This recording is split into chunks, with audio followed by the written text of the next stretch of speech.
ఈ గుర్తున్నాయా? ఇది 500 నోటు, ఇది 1000 రూపాయల నోటు.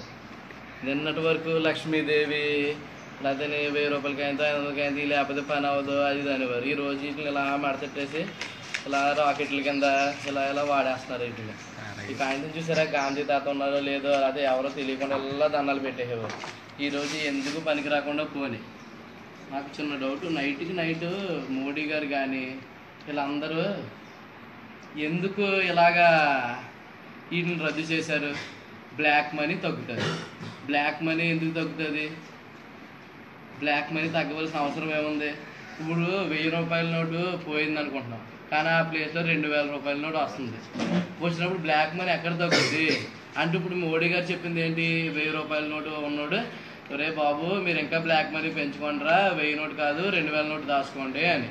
ఇప్పుడు అందులో చిప్ ఉన్నది, ఇంకోటి ఉన్నది, లేకపోతే చిప్ ఎక్కడ 120 అడుగులు భూమిలో పెడితే ఆ నోటు ఎక్కడ ఉందో కనిపించేస్తుంది. అంటే ఇవన్నీ పని అవుతాయా? దానికి ఒక సిస్టమ్ కావాలి, దానికి ఒక పని కావాలి. ఈ గవర్నమెంట్ ఉంటుందో ఊడుతుందో ఏంటో తెలియదు. అంతేకాకుండా నేను చంద్రబాబు నాయుడు గారు ఏదో మాట్లాడుతున్నారు. చంద్రబాబు నాయుడు గారు స్పీచ్ చూశాను. 2000 నోటు గురించి మనం డిబేట్ చేయాలి అంట. డిబేట్ చేయడం ఏంటి సార్? ఇప్పుడు బ్యాంక్ వెళ్ళి చూడండి, 2000 నోట్లు ఇచ్చేస్తున్నారు, 2000 నోట్లు ఇచ్చేస్తున్నారండి. మీరు డిబేట్ పెట్టండి, విజయవాడలో పెడతారా లేకపోతే మీ అమరావతిలో పెడతారా, ఎక్కడ పెడతారా పెట్టండి డిబేట్. సార్ వీటిని రద్దు చేశారు, వెరీ గుడ్ వెరీ గుడ్, అంత బాగుంది. కొత్త వాటిలో చిప్పులు పెట్టారు, అంత బాగానే ఉంది. ఇప్పుడు మీరు ఒక్కసారి మీ ఏదైనా ఆఫీసర్ని ఒక బ్యాంక్ వెళ్ళి చూడమనండి, డబ్బున్న ఏ నా కొడుకు కూడా బ్యాంక్ ఎదురుకుండా నుంచోంటలే. ఎవడో కూడా, అందరూ కూడా డబ్బు లేని పేదోళ్ళు, మిడిల్ క్లాస్ ఫ్యామిలీస్ మాత్రమే బ్యాంకుల దగ్గరికి వెళ్ళి నుంచుంటున్నాయి. ఏ డబ్బున్న కొడుకు కూడా బ్యాంక్ దగ్గరికి వెళ్ళి కూర్చుంటే వాళ్ళు గుమస్తాలను ఆన్లైన్లో 4 రోజులు పంపిస్తున్నారు.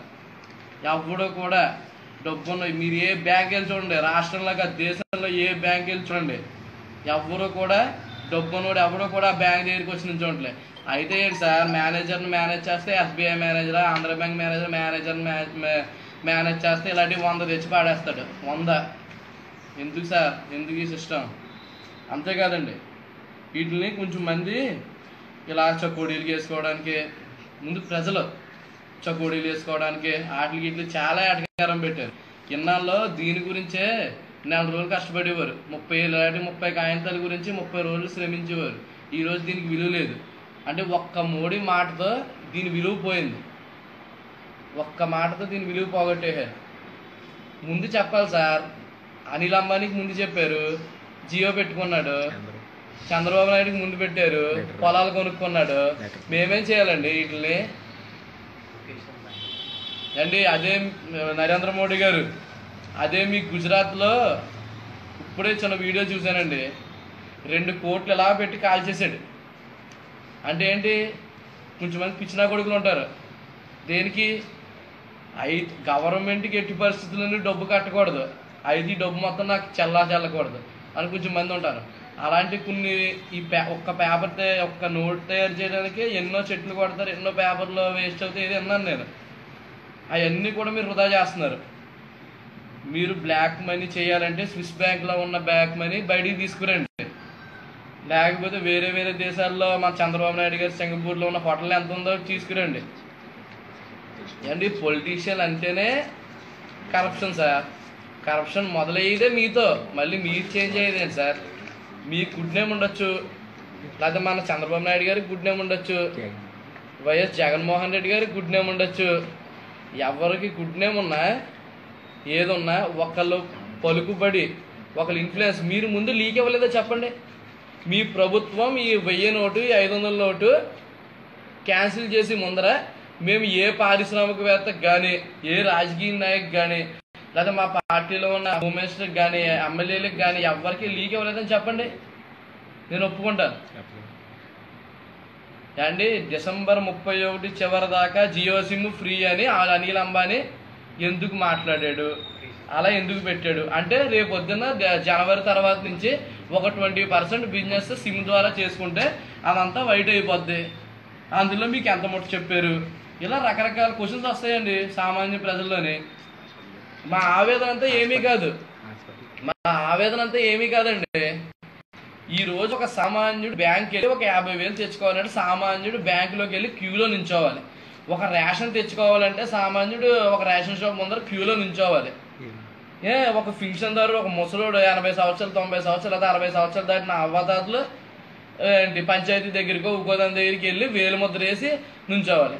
ఇదంతా ఎందుకు? అసలు మీరు ఇచ్చి ఈ నోటు గురించి ఇప్పుడు ఈ నోటు కూడా ఇప్పుడు వచ్చే తారీఖు 1 తారీఖున ఫింక్షన్ ఎలా ఇస్తారు? అసలు మీ గవర్నమెంట్ అసలు ఈ సిస్టమ్ ఏంటి? అసలు అర్ధరాత్రుల మాటలు వచ్చి చీకటి వ్యాపారాలు ఏంటో నాకు ఏం అర్థం కావట్లేదండి. మీరు పొద్దున్న ఇది పలానా తారీఖున మేము ఈ 500 నోటు 1000 నోటు రద్దు చేస్తున్నాం, మీరు ఎవరన్నా ఉంటే బ్యాంకులో సబ్మిట్ చేసుకోండి, ఇక తర్వాత ఈ 31వ తారీఖు దాకా టైం ఉంటుంది అని చెప్పుంటే మిమ్మల్ని ఈరోజు పూలదండ వేసి సత్కరించమండి మోడీ గారు. నిన్న చంద్రబాబు నాయుడు గారు నేను లేఖ రాశాను 500 కాయంతో రద్దు అయిపోయింది అన్నారు. అయ్య బాబు, ఇది రద్దు అయింది, ఇంకో కాయంతో వచ్చింది ఆల్రెడీ. చంద్రబాబు నాయుడు గారు గుర్తెచ్చుకోండి అండి. ఇంతకీ ఇంకో విషయం ఏంటంటే, రాష్ట్రం మొత్తం దేశం మొత్తం వీటి గురించి చాలా తీవ్ర ఇబ్బందులు పడుతున్నారు.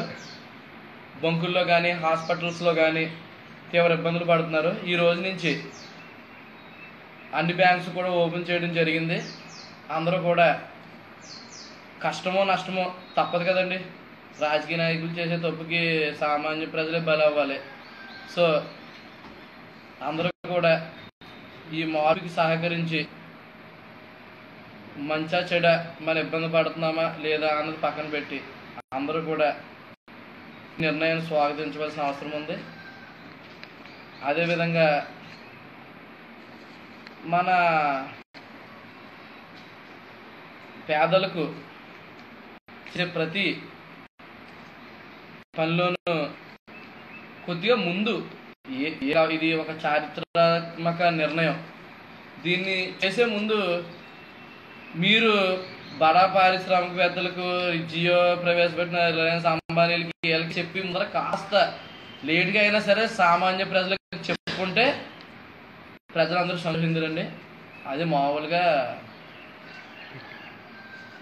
మా ఆవేదన చెప్పడానికి మాత్రమే చెల్తుంది తప్ప మేము ఎంతమంది ఎన్ని స్పందించినా మీకు అవసరమేముందండి. మేము సామాన్య ఓటు హక్కు పౌరులు మాత్రమే కదా. సరే అండి.